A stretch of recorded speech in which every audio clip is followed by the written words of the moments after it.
তোমার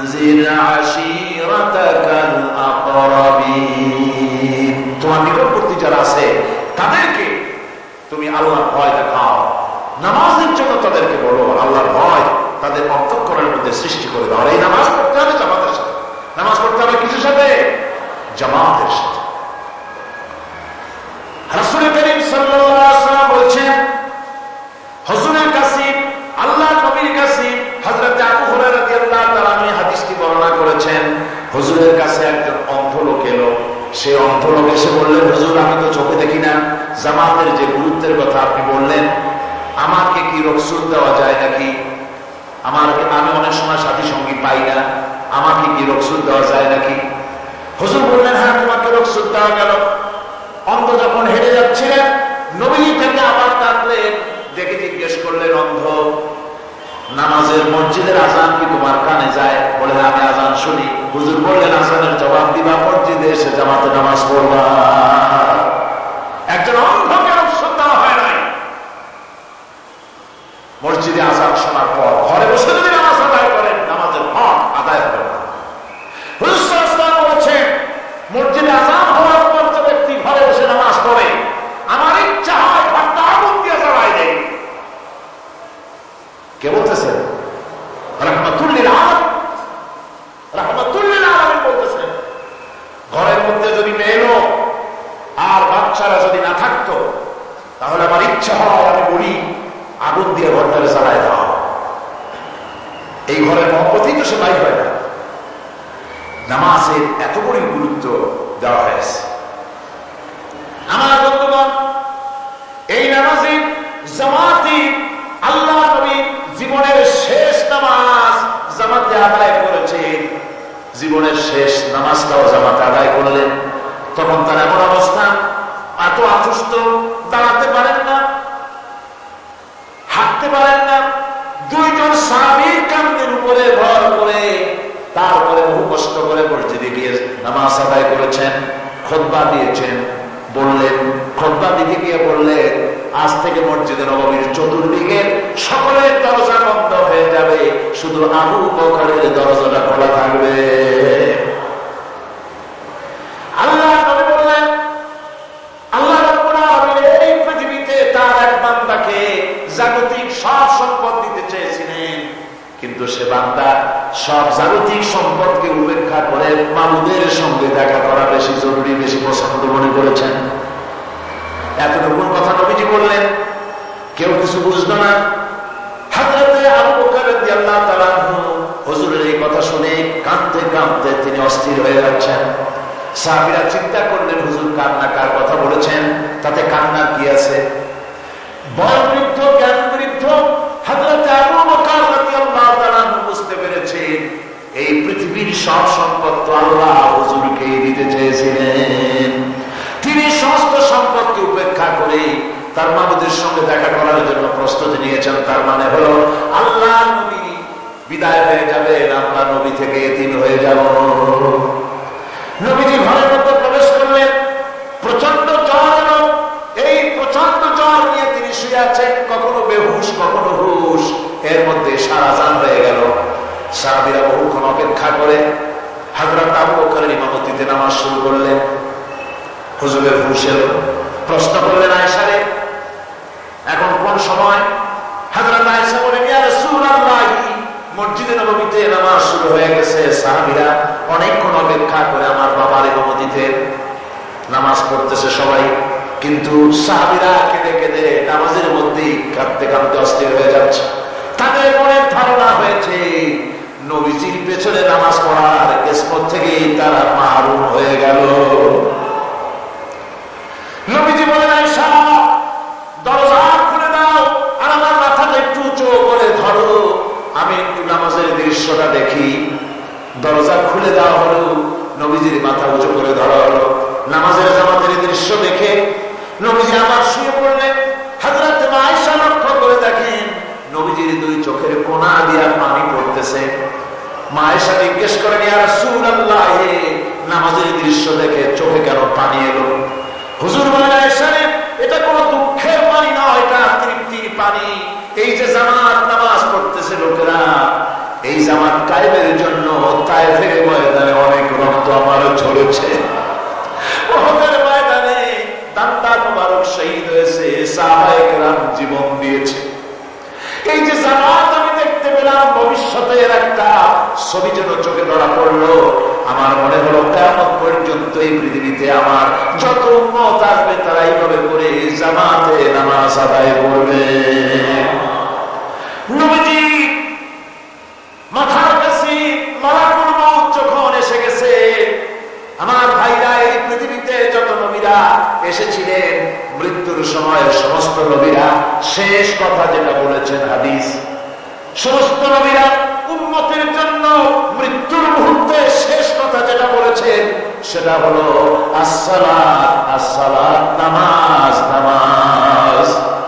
আমার নবী যখন বিদায় হয়ে যান, বিদায় মুহূর্তে মেয়ের কথা বললেন না, কলিজার টুকরা নাতির কথা বললেন না, জামাইয়ের কথা বললেন না, স্ত্রীর কথা বললেন না, মৃত্যুর সময় শেষ কথা বললেন আসসালাত, আসসালাত ওয়া মা মালাকাত আইমানুকুম, নামাজ, নামাজ, আমার উম্মতেরা নামাজ, আমার উম্মতেরা নামাজ কেড়ে দিও না, নামাজ। যেই নবী উম্মতের জন্য এত কাঁদলেন, নামাজের জন্য এত কথা বলে গেলেন, আল্লাহ রাব্বুল আলামিন নামাজের জন্য এত নির্দেশ করলেন, নবীজি ইন্তেকালের সময় নামাজের কথা বলে দিলেন, সেই মুসলমান আজ নামাজ আদায় করে না, নামাজ পড়ে তো নামাজ শুদ্ধ হয় না।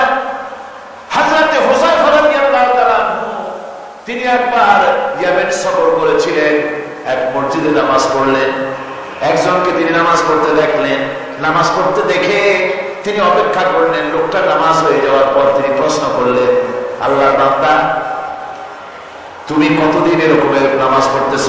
তিনি বললেন, প্রায় 40 বছর তো হবে আমি এরকম নামাজ পড়তেছি। হযরত হুযায়ফা বলেন, তুমি কি আমারে চেনো? কয় না, চিনি না। হযরত হুযায়ফা বললেন, আল্লাহর বান্দা শোনো, আমি হচ্ছি আল্লাহর নবী মুহাম্মদ রাসূলুল্লাহ সাল্লাল্লাহু আলাইহি ওয়াসাল্লামের সাহাবী হুযায়ফা।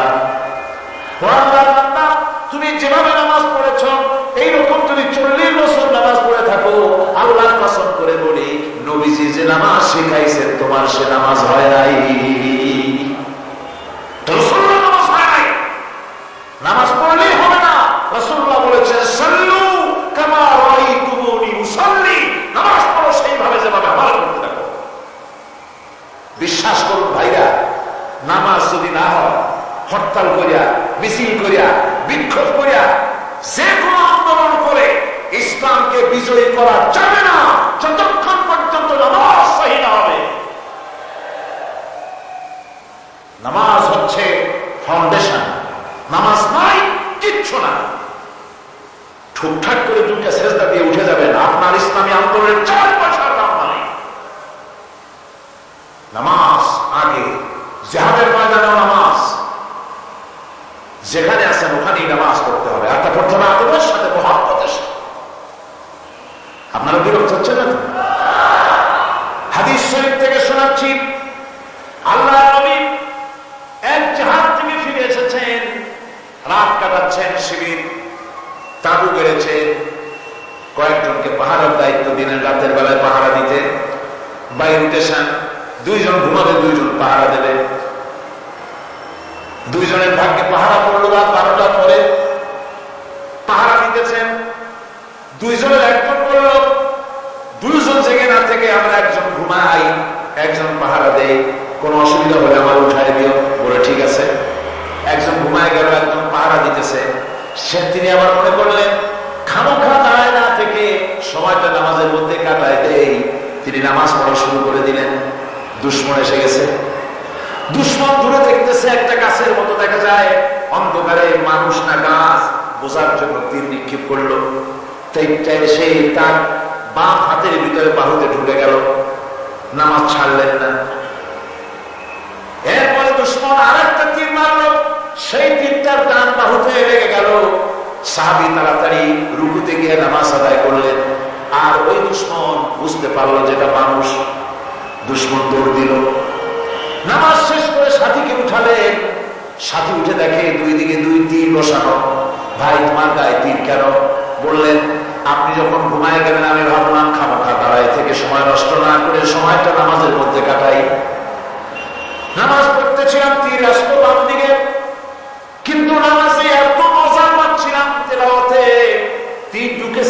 খেয়াল করি নাই, আবার আর একটা তীর ঢুকেছে আমি খেয়াল করি নাই। দ্বিতীয় তীরটা যখন ঢুকলো মনে মনে ভাবলাম তৃতীয় আর একটা তীর এসে যদি আমার বুকের মধ্যে ঢুকে যায় আর আমি যদি শহীদ হয়ে যাই, নবীজি আক্রান্ত হয়ে যাবে, এই চিন্তা না আসলে জীবন কেন নামাজ ছেড়ে দিতাম না। আমার জীবনটা কেন নামাজ ছেড়ে দিতাম না, এত মজা লাগতেছে। নামাজ নামাজ এই নামাজ হচ্ছে মুসলমানদের সবচেয়ে বড় জিনিস। নামাজ হয় না, নামাজ যত পড়া হয় অধিকাংশ নামাজ হয় না। নামাজের ভিতরে তাদিন আর কাম, তাদিন করা ওয়াজিব। যতক্ষণ দাঁড়িয়ে থাকবেন, রুকুতে থাকবেন, যতক্ষণ দাঁড়ায় থাকবেন ততক্ষণ অন্তত এক তসবিহ পরিমাণ তো বোঝেই। যদি তা না হয়, রুকুত থেকে দাঁড়ালেন, সেজদায় চলে গেলেন, ওয়াজিব তরক হলো। সেজদা দিলেন না, নামাজ ফাসেদ হয়ে গেল, নষ্ট হয়ে গেল। এটা পাগলামি না। নামাজ সহিভাবে আদায় করতে হবে। নামাজ থেকে দাঁড়াবেন, রুকুত থেকে দাঁড়ায় গেলেন, বলবেন রব্বানা লাকাল হামদ, রব্বানা লাকাল হামদ হামদান কাসীরান তাইয়িবান মুবারাকান ফীহি। একজন সাহাবী এই দোয়াটা পড়ছেন। নামাজ শেষ করে আল্লাহর নবী প্রশ্ন করলেন, নামাজের ভিতরে অতিরিক্ত এই কথাগুলি কে বলেছো? সাহাবী ভয় পেয়ে গেলেন। ভয় ভয় তিনি বললেন, হুজুর আমি বলেছি। হুজুর বললেন, তুমি জানো না আমি নবী, তুমি নবী না, আমি যা দেখি তুমি দেখতে পাও না। তুমি যখন এই দোয়াটা করতেছিলেন আমি লক্ষ্য করেছিলাম আল্লাহর রহমতের ফেরেশতারা প্রতিযোগিতা করতেছিল তোমার আমল নামায় কে কত বেশি নেকি লিখবে। রুকুতে দাঁড়ায় এটা পড়বেন, সেজদায় চলে যাবেন, দুই সেজদার মাঝখানে ততক্ষণ বসে থাকবেন যতক্ষণ একটা সেজদার ভিতরে ছিলেন। পড়বেন আল্লাহুম্মা গফিরলি ওয়ারহামনি ওয়াহদিনি ওয়াআফিনি ওয়ারযুকনি। নামাজের মধ্যে দোয়া করতেছেন, আল্লাহ আমাকে ক্ষমা করে দাও। সব দোয়া সব হুজুরে, আমাকে ক্ষমা করো, আমাকে হেদায়েত দাও, আমাকে সুস্থ করো, আমাকে রহম করো, আমাকে রিজিক দাও। সুবহানাল্লাহ। নামাজের ভিতরে দোয়া কবুলের সময়, নামাজের সেজদার ভিতরে দোয়া কবুল হয়। এইভাবে করে রাসূল করিম সাল্লাল্লাহু আলাইহি ওয়াসাল্লামের নামাজটা কেমন হাক্কানি উলামাদের কাছ থেকে জেনে নেবেন। যেহেতু হুজুর বলেছেন সাল্লু কামা রাআইতুমুনি উসাল্লি, নামাজ পড়ো সেইভাবে যেভাবে আমাকে পড়তে দেখো। মদিনায় হিজরত করার পর রাসূলুল্লাহ সাল্লাল্লাহু আলাইহি ওয়াসাল্লাম কাফেরদের সাথে অনেকগুলো যুদ্ধে লিপ্ত হয়েছিলেন। তার মধ্যে উহুদের যুদ্ধে তিনি তার আপন চাচা হযরত হামজা রাদিয়াল্লাহু তাআলা আনহুকে হারান। ওয়াহশীর হাতে নির্মমভাবে শহীদ হন তিনি। ওয়াহশী পরবর্তীতে উত্তপ্ত হন। আসুন শুনি সে কাহিনী। হুজুর সাল্লাল্লাহু আলাইহি ওয়াসাল্লাম ফতহ মক্কার দিনে সকলকে ক্ষমা করে দিয়েছিলেন, কিন্তু 5 জন নারী আর 6 জন পুরুষ সম্পর্কে বলেছিলেন এদেরকে যেখানে পাও সেখানে হত্যা করো। এর মধ্যে ওয়াহশী একজন। ওয়াহশী বুঝতে পেরেছি মুহাম্মদ সাল্লাল্লাহু আলাইহি ওয়াসাল্লাম আল্লাহর রহমত, করুণার নবী, দয়ার নবী, তার কাছে যদি আমি যেতে পারি তাহলে তিনি আমার সম্পর্কে যদি তার সামনে যেতে পারি তাহলে তার কঠোর মনোভাব আমার প্রতি নরম হয়ে যাবে। এই মনে করে সাহাবায়ে কেরামদের চোখ এড়ায়া তিনি হুজুরের সামনে গিয়ে হাজির হয়ে গেলেন। হুজুর তাকে দেখি বললেন, তোমার নাম না ওয়াহশী? তিনি বললেন, হ্যাঁ আমার নাম ওয়াহশী। হুজুর বললেন, তুমি আমার চাচাকে শহীদ করেছো? ওয়াহশী বললেন, জাহালাতের কারণে তা করেছি। হুজুর বললেন, কেমনে শহীদ করেছো আমার চাচাকে, আমার একটু শোনাও। ওয়াহশী বলতে লাগলেন, আমি বললাম দিয়ে হযরতে হামজার শরীরকে এফোড় ওপড় করে দিয়েছি, তারপরে তার বুককে খঞ্জর দিয়ে ফিরে বুকের ভিতর থেকে কলিজাটা বের করে নিয়ে আমি হাতে দিয়ে দিয়েছি হেন্দাই কলিজা চিবিয়ে চিবিয়ে খেয়েছে। রাসূল পাক সাল্লাল্লাহু আলাইহি ওয়াসাল্লাম হাদিস শরীফে এসেছে, ওয়াহশীর বর্ণনা যখন তিনি শুনতেছিলেন রাসূলের চোখ থেকে তখন পানি পড়ে দাড়ি মোবারক ভিজে ভিজে পড়তেছিল। ঘটনা শোনার পর রাসূলুল্লাহ বললেন, ওয়াহশী তুমি কি চাও? ওয়াহশী বললেন, আমি ইসলাম কবুল করতে চাই। হুজুর তাকে মুসলমান বানালেন। বললেন, তুমি মুসলমান হলেন, কিন্তু সব সময় তুমি আমার সামনে আসবে না। তার কারণ তোমাকে দেখলে পরে আমার মনের ভিতরে আমার চাচার কথা মনে উঠে যাবে। আমি আমার আব্বাকে পাই নাই, আব্বার সহযত্ন আমার কিসমতে তেমন হয় নাই। আমার চাচা হামজা আমাকে পিতার মতো করে আমাকে স্নেহ করেছে, তোমাকে দেখলে পরে তার কথা মনে পড়বে, সুতরাং তুমি সবসময় আমার সামনে আসবে না। ওয়াসি সেদিন শপথ নিয়েছিলেন রব্বুল আলামিন, আমি জাহালাতের কারণে যে বল্লম দিয়ে ইসলামের একজন শ্রেষ্ঠ সন্তানকে আমি শহীদ করে ফেলেছিলাম, আমি বুঝতে পারি নাই ওই বল্লমটা আমি হেফাজতে রেখে দিয়েছি। তুমি আমার এই দোয়া মঞ্জুর করো, আমি যেন এই বল্লম দিয়ে এই পৃথিবীর নিকৃষ্ট ইসলামের কোন দুশ্মনকে যেন আমি শেষ করে দিতে পারি। আল্লাহ পাক দোয়া তার মঞ্জুর করে নিলেন। মুসাইলামা কাযযাবের বিরুদ্ধে হযরত আবু বকর সিদ্দিক রাদিয়াল্লাহু তাআলা আনহু যে বাহিনী পাঠালেন, হযরত ওয়াসি সেই বাহিনীর মধ্যে ছিলেন। আর তিনি সেই বল্লমটা দিয়ে, যে বল্লম দিয়ে তিনি হযরত হামজাকে শহীদ করেছিলেন, সেই বল্লমটা দিয়ে ইসলামের নিকৃষ্ট শত্রু মুসাইলামা কাযযাবকে দুনিয়া থেকে তিনি বিদায় করে দিলেন। আমার ভাইরা, রাসূল পাক সাল্লাল্লাহু আলাইহি সাল্লামের ইন্তেকালের পর এ পর্যন্ত নবুয়তের যারা দাবি করেছে, এক হিসাবে জানা গেছে 28 জন দাবি করা হয়ে গেছে। রাসূল বলেছেন আমার পরে 30 জন মিথ্যেবাদী নবুয়তের দাবি করবে। কতজন করবে? হয়ে গেছে, বাকি আছে কত? এর মধ্যে গোলাম আহমদ একজন। গোলাম আহমদ দাবি করল যে আমি নবী। তার অনেকগুলি বই কিতাব সে লিখল। বইয়ের মধ্যে এক জায়গায় সে লিখেছে, তার বইয়ে এক জায়গায় লিখেছে যে আমি স্বপ্নে দেখলাম আল্লাহ আমার সামনে উপস্থিত।